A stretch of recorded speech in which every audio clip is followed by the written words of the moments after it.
النهاردة بنودع صوت من أصوات الزمن الجميل الشعبي، صوت كان بيغني من القلب فيوصل لكل قلب. النهاردة فقدنا المطرب الشعبي أحمد عامر اللي فارق دنيانا فجأة، من غير وداع ومن غير حتى فرصة نقول له شكراً على كل حاجة قدمها. كان بسيط وكان قريب من الناس. مين فينا ما شافش أحمد عامر في فرح بلدي؟ مين ما سمعوش وهو بيغني بإحساس حقيقي؟ صوته ما كانش مجرد طرب، صوته كان ذكريات. أحمد عامر ما كانش بيحب الأضواء، ما سعى لنجومية مزيفة، ولا كان بيحب التصريحات. هو اختار إنه يفضل وسط الناس، يغني لهم، يفرحهم، ويمشي في حاله.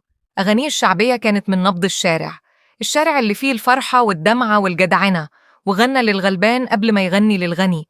واللي كان نفسه يفرح واللي قلبه موجوع كان بيلاقي صوته في أحمد عامر.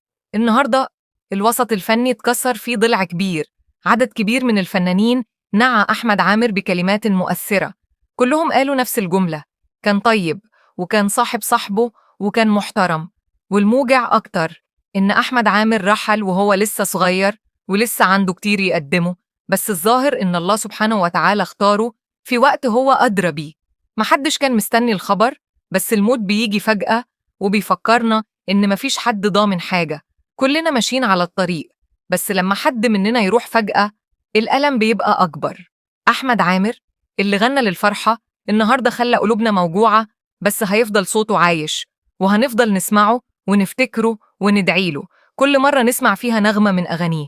الله يرحمك يا أحمد، غادرت بسرعة بس سبت بصمة، وبصمتك دي عمرها ما هتتمسح من قلوبنا ولا من ذاكرة الأغنية الشعبية المصرية.